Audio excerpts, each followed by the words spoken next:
빌립보서 4장 4절부터 7절까지 제가 말씀을 봉독하겠습니다. 주 안에서 항상 기뻐하라. 내가 다시 말하노니 기뻐하라. 너희 관용을 모든 사람에게 알게 하라. 주께서 가까우시니라. 아무것도 염려하지 말고 다만 모든 일에 기도와 간구로 너희 구할 것을 감사함으로 하나님께 아뢰라. 그리하면 모든 지각에 뛰어난 하나님의 평강이 그리스도 예수 안에서 너희 마음과 생각을 지키시리라. 아멘. 오늘 시간에는 항상 기뻐하라 이란 제목을 함께 말씀을 나누겠습니다. 성경에는 많은 명령들이 기록되어 있습니다. 그런데 그 명령도 내용에 따라서 어떤 한 시대에만 지켜야 할 명령이 있고 시대와 관계없이 언제나 지켜야 할 명령들이 있습니다. 예를 들면 구약의 할례나 또 음식 문화나 또 머리에 수건을 쓰는 이런 문화적인 관습의 경우에는 시간과 장소를 벗어나면 더 이상 구속을 받지 않습니다. 그러나 오늘 본문의 말씀 같은 경우에는 시대나 장소를 불문하고 누구나 지켜야 할 명령입니다. 자, 오늘 본문에서 우리에게 내리는 명령은 무엇입니까? 항상 기뻐하라 라는 명령입니다. 항상 기뻐하라. 자, 먼저 그래서 기쁨이라는 단어가 어떤 의미인가를 살펴봐야 되는데 사전을 찾아보니까 이렇게 정의합니다. 기쁨은 욕구가 충족되었을 때에 흐뭇하고 흡족한 마음이나 느낌, 이렇게 되어 있습니다. 사람들마다 욕구가 있습니다. 하고 싶은 것들이 있습니다. 그래서 어떤 욕구든 그것이 충족되었을 때에 마음에 생기는 흡족한 감정, 좀 더 정확히 말하면 나의 어떤 욕구가 충족되었을 때의 감정입니다. 그래서 어떤 사람들은 좋은 음식을 먹고 싶은데 그것을 맛있게 잘 먹으면 욕구가 충족되죠. 그래서 좋은 음식 때문에 기뻐하게 됩니다. 어떤 사람들은 갖고 싶은 물건이 있습니다. 좋은 휴대폰이나 자동차나. 그런데 그것을 갖게 되면 그것으로 인하여 마음에 흡족함을 느끼게 되죠. 바로 그때 기쁨을 누리게 된다는 말입니다. 자, 그런데 이와 같이 나의 욕구가 충족되었을 때 기쁨을 느낀다면 반대로 나의 욕구가 충족되지 않았을 때는 그런 기쁨을 누릴 수가 없다라는 말입니다. 결국 사람들이 기뻐하지 않는 이유는 자신의 욕구가 충족되지 않았기 때문입니다. 자, 그렇다면 사도 바울이 기뻐하라 라고 명령을 내렸는데 그렇다면 내가 원하는 것을 충족시켜라 그런 말일까요?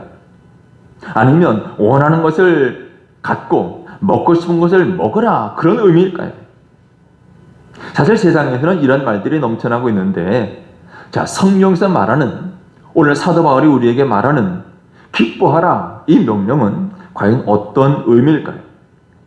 먼저 사도 바울은 우리에게 기뻐하라 라고 명령을 내렸는데 또 당시 옥중에 있던 사도 바울이 빌립보 교회 성도들을 향해서 기뻐하라 라고 명령을 내렸는데 이렇게 기뻐하라 라고 명령을 내렸다는 것은 기뻐할 수 있다는 것이죠.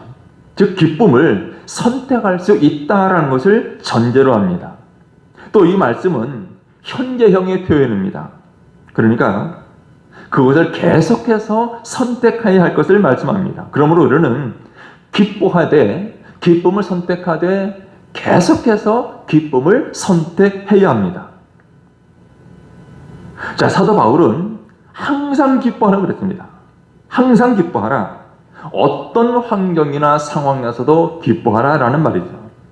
그러면서 바울은 내가 다시 말하노니 기뻐하라 재차 강조하고 있습니다. 자, 이것은 앞으로 어떤 상황이 오더라도 나는 또다시 너희에게 기뻐하라 라고 말할 것이다 그런 의미입니다. 사도 바울은 빌립보서 앞부분에서도 여러 차례 이렇게 기뻐하라라고 명을 내립니다. 2장 18절에 보면 이와 같이 너희도 기뻐하고 나와 함께 기뻐하라 이렇게 말했습니다. 또 3장 1절에서도 끝으로 나의 형제들아 주 안에서 기뻐하라, 또다시 기뻐하라고 명했습니다.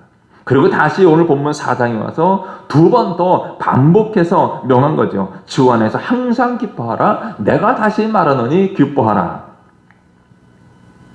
여러분, 어떤 상황에서도 그리고 조건에 관계없이 기뻐하라라는 이 명령은 현재 뭔가 기뻐하지 못할 만한 상황에 처해 있다라는 것을 짐작하게 됩니다. 기뻐할 수 있는 상황이라면 굳이 이렇게 명령할 필요가 없을 겁니다.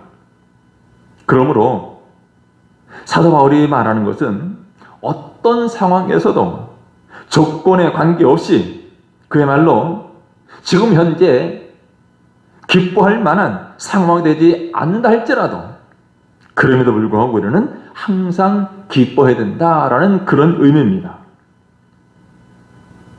예수님께서도 그리고 사도 베드로도 같은 명령을 하고 있습니다. 마태복음 5장에 보면 예수님이 말씀하십니다. 나로 말미암아 너희를 욕하고 박해하고 거짓으로 너희를 거슬러 모든 악한 말을 할 때에는 너희에게 복이 있나니 기뻐하고 즐거워하라. 하늘에서 너희의 상이 큼이라.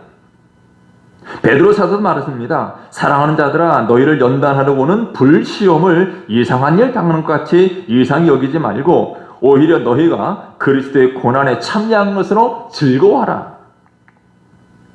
예수님께서는 욕을 받아도 박해를 받아도 심지어 사람들이 악한 말을 할지라도 그래도 기뻐하고 즐거워하라고 그랬고, 베드로 역시 불시험, 불같은 시험, 큰 시험을 당할 때에도 또 고난을 받을 때에도 즐거워하라라고 명하고 있습니다. 그러니까 한마디로 말하면 어떤 고난 중에 있을지라도 그래도 오히려 기뻐하라라고 명하고 있는 거죠. 여러분, 그렇다면 왜 성경은 이와 같이 우리에게 기뻐하라 이런 명령을 내릴까요? 상황이 좋지 않거나 또 자신의 욕구가 충족되지 않는다면 기뻐하지 못하는 것이 당연한 이치인데 성경은 왜 우리에게 항상 기뻐하라라고 말씀하는 것일까요? 이것은 단순히 어려움이 있어도 그냥 억지로 웃으라 그런 의미는 아닙니다. 그저 낙천적인 삶을 살아라 그런 의미도 아닙니다. 항상 기뻐하라. 이 명령의 타당성은 주 안에서라는 말이 있습니다. 사실 항상 기뻐하라 이런 요구는 세상적인 관점에서 본다면 이해하기가 어려운 말입니다. 어떻게 항상 기뻐할 수 있느냐는 거죠. 세상 사람들은 돈이나 명예나 또 건강이나 혹은 특출난 외모에 기뻐합니다. 승진이나 또 선물이나 자녀들, 손주들 때문에 기뻐합니다. 하지만 이런 것들에 우리의 기쁨을 둔다면 그것은 오래가지 못합니다.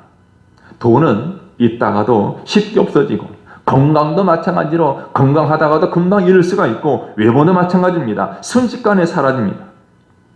명예 같은 작은 명예도 역시 작은 실수에 무너져내고 기쁘고 귀엽고 예쁘던 자녀들, 손주들 커가면서 반항하기 시작하죠. 부모를 한 번도 실망시키지 않은 자녀가 있습니까? 없습니다. 그러니 이 기뻐하라는 명령, 항상 기뻐하라는 이 명령은 공허한 말처럼 들을 수밖에 없습니다. 앞서 말한 대로 자신의 욕구가 충족되었을 때 느끼는 즐거운 감정이 기쁨이라면 우리는 상황에 따라 원하는 것을 얻을 수 없으니 우리가 언제고 어느 때고 내가 원하는 것 다 얻을 수 없습니다. 그렇다면 항상 기뻐하는 것은 불가능한 일입니다. 더구나 우리의 욕구를 항상 충족시켜줘서도 안 됩니다. 만일 한 사람 한 사람 개개인의 그 악한 욕구들까지 다 충족된다면 그야말로 세상은 문제가 많을 것입니다.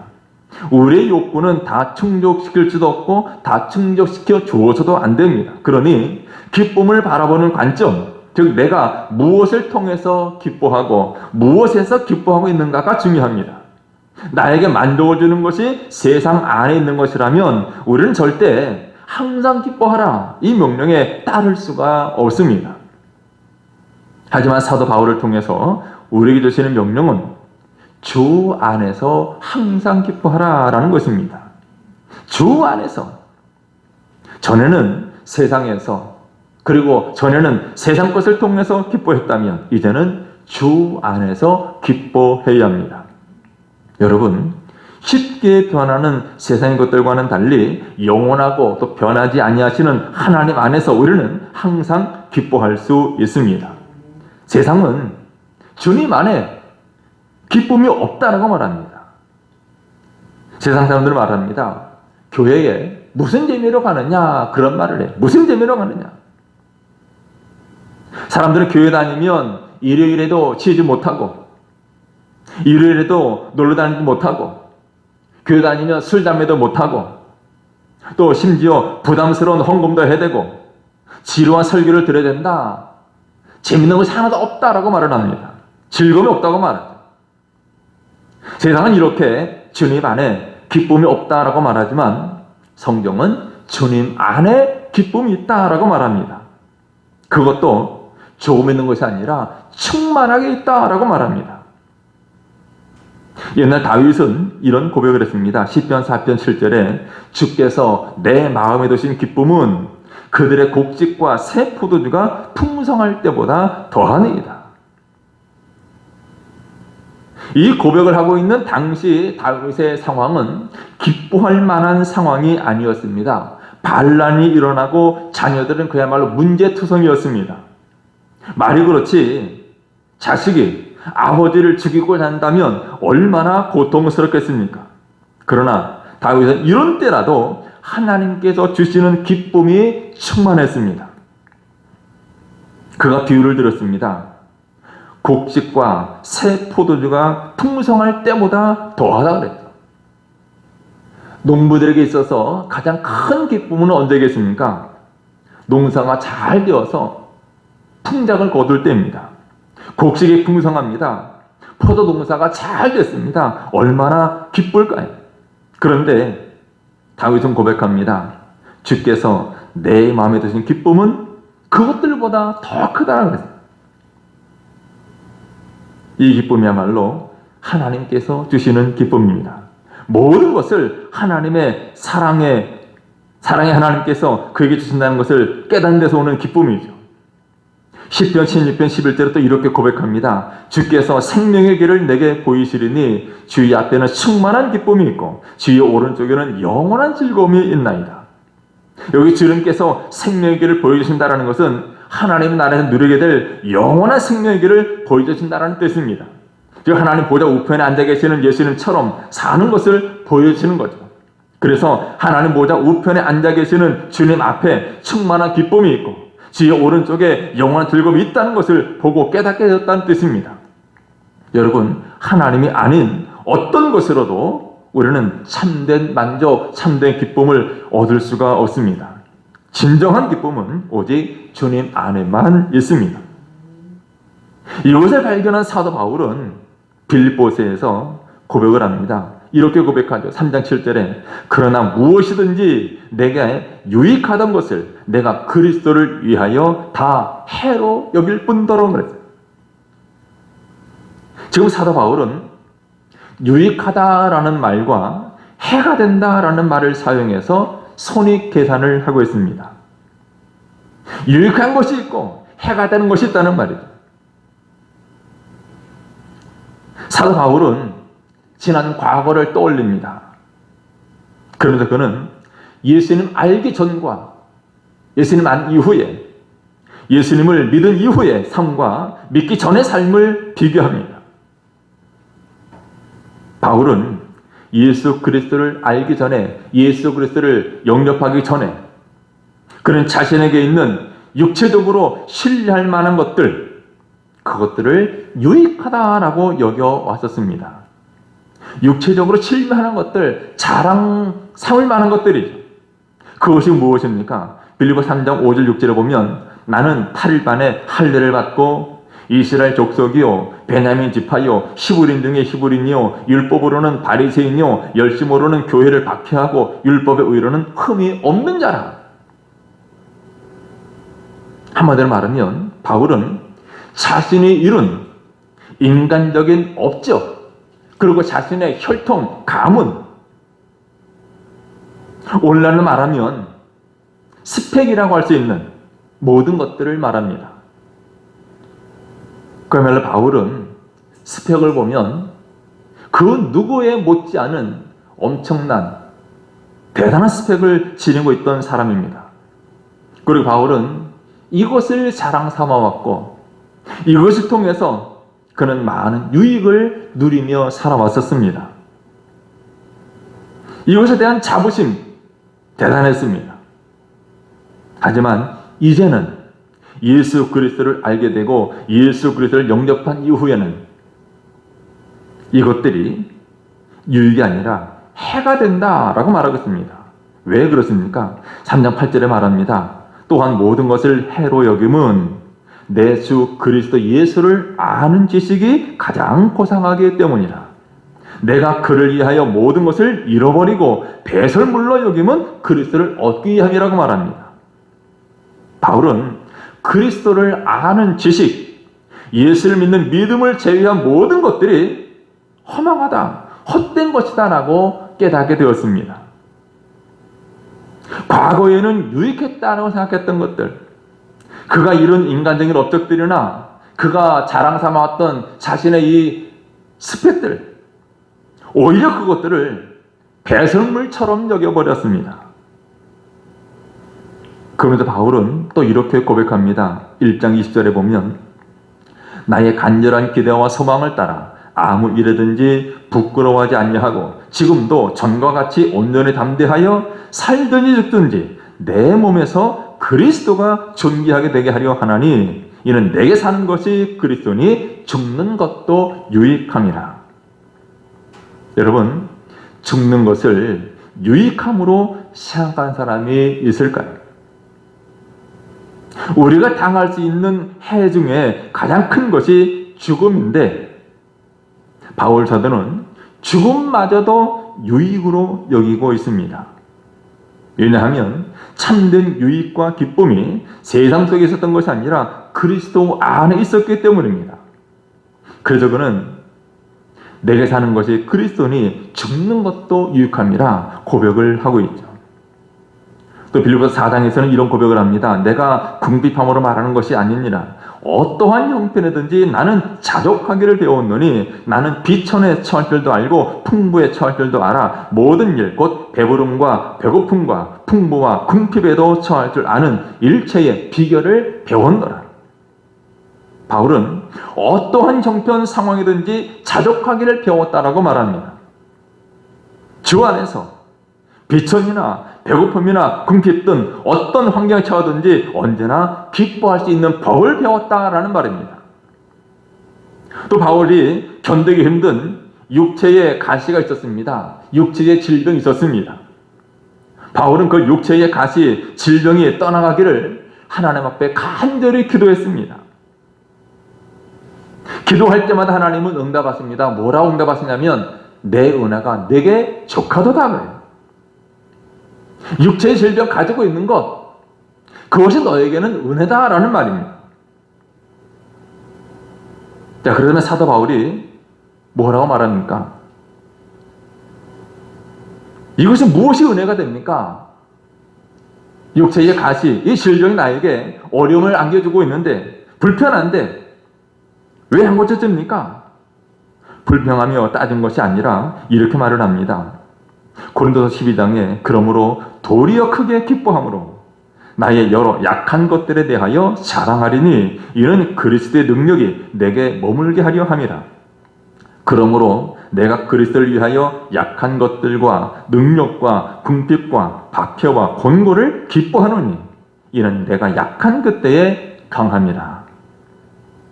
사도 바울은 육체의 가시, 도무지 고침받지 못하는, 고칠 수 없는 그런 질병을 가지고 있었어도, 또한 능력과 궁핍과 박해와 공과 있었어도 기뻐할 수 있었습니다. 왜냐하면 자신의 가장 큰 만족을 주님 안에서 발견했고, 또한 그것을 계속해서 자신의 기쁨으로 삼았기 때문입니다. 여러분, 주님 안에 있으면 기뻐할 이유가 참 많습니다. 하나님이 여러분에게 어떤 분이신가를 생각해 보시기를 바랍니다. 하나님께서 여러분에게 베푸신 사랑과 지금 여러분들을 위해서 하나님이 하고 계신 일들, 그리고 여러분들에게 내려주시는 여러 가지 영적 선물들을 세워보시기를 바랍니다. 하나님께서 나의 삶에 어떻게 역사하고 계시는지, 그리고 다가올 영광을 생각해 보시기를 바랍니다. 이런 것들 생각할 때 우리는 기뻐할 수 있습니다. 그러므로 항상 기뻐하라라는 이 명령은 우리가 선택할 수 있는 명령입니다. 아직까지 이 진정한 기쁨을 모르고 세상의 만족을 찾아 헤매고 계시는 분이 있다면 속히 주님 안으로 돌아와서 참 만족과 기쁨을 얻으시기를 바랍니다. 모든 사람들이 실패했던 그 길 따라가지 말고 주님 안으로 들어와서 우리는 참된 기쁨, 만족을 누려야 합니다. 그래서 어떤 세계 저자는 이렇게 말합니다. 우리가 너무나 작고 하찮은 것에 쉽게 만족하고 기뻐함으로 말미암아 큰 기쁨, 진정한 만족을 포기하고 있다라고 말합니다. 작은 것들에서 기쁨을 찾느라고 큰 기쁨을, 참 기쁨을 누리지 못한다는 말이에요. 영화를 보거나 게임을 하면 그 순간은 정말 재미있고 즐겁습니다. 술 마시는 사람들 보면 술 마실 때, 방탕한 삶을 살 때 즐기는 순간은 기뻐합니다. 돈을 모으고 쓰는 것도 다른 사람들보다도 높아지고 존경받는 것도 물론 즐거운 일입니다. 그러나 이런 작고 사소한 기쁨을 누리기 시작하면 주님 안에 있는 진정한 기쁨은 찾지 않게 될 것입니다. 여러분, 사소한 것에 만족하고 큰 것을 포기하시겠습니까? 아니면 큰 것을 위해서 사소한 것을 내려놓겠습니까? 세상은 이 사소한 기쁨에 만족하라고 끊임없이 우리를 유혹하고 있습니다. 그러나 영원하고 무한하신 하나님 안에 우리의 참 기쁨과 만족이 있습니다. 여러분, 주 안에서 항상 기뻐하시기를 바랍니다. 그렇다면 우리가 어떻게 해야 이 기쁨을 유지할 수 있겠습니까? 바울 사도는 기쁨을 유지할 수 있는 비결을 한 가지 말하는데 오늘 본문에서 그 비결로 기도를 가르쳐 주고 있습니다. 6절에 보면 말씀합니다. 아무것도 염려하지 말고 다만 모든 일에 기도와 간구로 너희 구할 것을 감사함으로 하나님께 아뢰라. 여러분, 세상 살다 보면 어느 누구도 염려로부터 자유롭지 못합니다. 아침에 눈을 뜨면 염려한 일들이 기다리고 있습니다. 직장 일이나 가정 일이나 사람 간의 만남과 대화 등 할 일을 생각하면 스트레스와 염려가 슬며시 마음을 사로잡습니다. 그러나 성경은 아무것도 염려하지 말라라고 말씀합니다. 이 말은 염려거리가 있을지라도 염려에 빠져들지 말라는 말입니다. 염려에 빠져들지 말아라. 여러분, 우리 머리에 염려의 새가 앉을 수는 있겠지만 염려의 새가 둥지를 틀게 해서는 안 됩니다.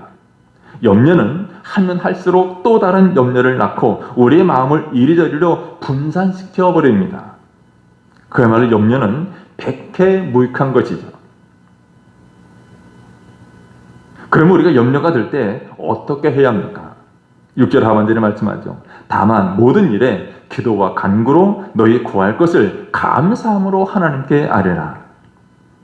여러분, 우리는 염려 대신 기도해야 합니다. 염려 제목을 기도 제목으로 바꾸어서 간구해야 합니다. 우리는 영적인 일뿐만 아니라 건강이나 물질이나 또 취업이나 자녀 교육이나 사람과의 관계 등 다른 모든 일에도 간구해야 합니다. 간구하되 감사함으로 해야 합니다. 우리가 아무것도 염려하지 아니하고 모든 일에 감사함으로 하나님께 기도하면 모든 지각이 뛰어난 하나님의 평강이 우리의 마음과 생각을 지켜주십니다. 7절에 말씀합니다. 그리하면 모든 지각이 뛰어난 하나님의 평강이 그리스도 예수 안에서 너희 마음과 생각을 지키시리라. 여러분, 이 평강은 인간의 이성과 지혜를 초월하는 평강입니다. 어떤 역경 시련 가운데서도 누릴 수 있는 평강입니다. 이것은 사도 바울이 감옥 속에서도 누릴 수 있었던 평강입니다. 이 평강이 우리의 마음과 생각을 지켜줄 때 모든 염려를 극복하고 승리하는 신앙생활을 할 수 있습니다. 그러면 여러분, 기뻐할 것인지 염려할 것인지는 우리의 선택에 달려 있습니다.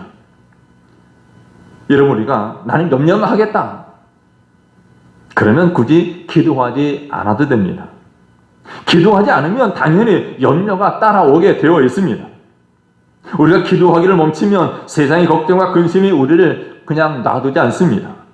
하지만 우리가 기도를 선택하면 염려를 멈출 수가 있습니다.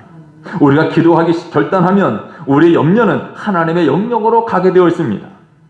여러분, 우리는 무엇보다 기쁨으로 살기 위해서라도 염려를 하나님께 맡기고 기도와 간구로 구할 것을 하나님께 아뢰어야 합니다. 그것은 우리의 선택이기도 하지만 하나님께서 보장한 약속이기도 합니다. 즉 하나님께서 책임지고 들어주신다는 말입니다. 여러분, 하나님께서 주시는 이 놀라운 평화를 경험하시기를 바랍니다. 이제 말씀 정리합니다. 오늘 본문에서 사도 바울은 감옥에 갇혀 있는 그 상황 속에서 빌보 성도들을 향해서 항상 기뻐하라라고 명하고 있습니다. 감옥에 갇힌 그가 어떻게 감옥 밖에서 자유롭게 생활하는 사람들을 향해서 항상 기뻐하라 라고 말할 수 있는가? 어딘가 모순처럼 들립니다. 항상 기뻐하라, 이 말보다 그냥 가끔씩 기뻐하라, 또 종종 기뻐하라, 이렇게 해야 할 것 같습니다. 그런데 사도 바울은 항상 기뻐하라 그러면서 반복해서 강조합니다. 여러분, 그때나 지금이나 우리가 사는 현실은 녹록지가 않아서 기쁜 일은 거의 없고 대개가 안 좋은 소식들로 가득합니다. 그러나 바울은 주 안에서 항상 기뻐하라, 내가 다시 말하노니 기뻐하라 라고 명합니다. 이 말씀은 현재의 상황이나 조건에 관계없이 기뻐하고 범사에 감사하라라는 말씀입니다. 우리가 항상 기뻐하는 것은 그리스도 예수 안에서 우리를 향하신 하나님의 뜻입니다. 하나님의 명령입니다. 항상 기뻐하는 것이 쉽지 않은 일이지만 그러나 우리가 주님 안에 있으면 가능합니다. 우리가 주님 안에 있으면서 기쁨으로 살겠다고 결단하면 가능합니다. 우리가 기쁨으로 살겠다고 결단하면 하나님께서 그 결단을 받아서 이끌어 주실 것입니다. 또 우리가 염려를 내려놓고 기도와 간구로 기도하면 기쁨으로 살 수 있습니다.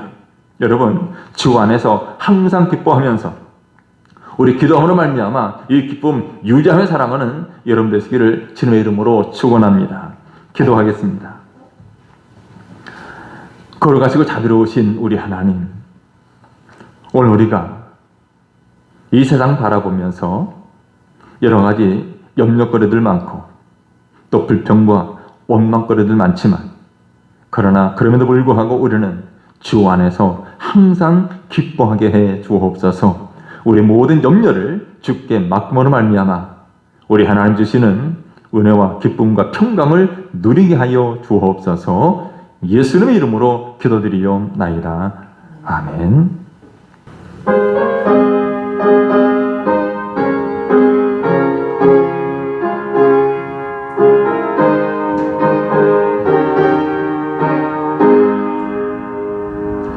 내 영혼의 그 깊은 데서 맑은 바람이 울려나네.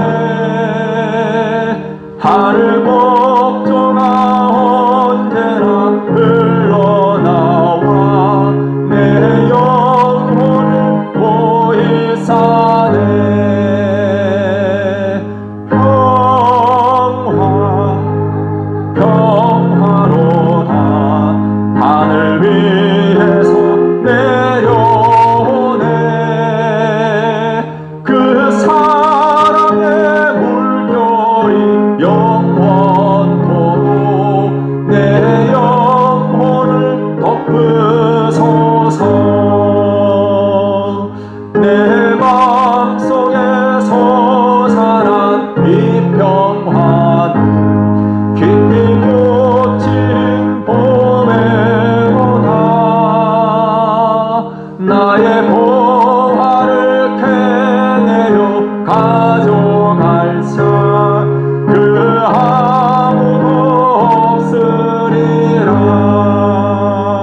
할렐루야로 주님과 함께 있어 내 영혼이 편히쉬네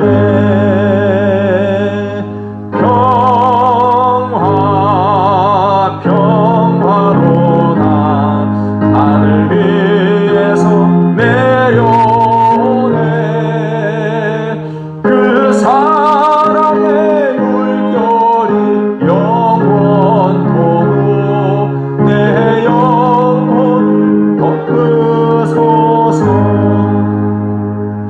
이 땅 위에 험한 길 가는 동안 참된 평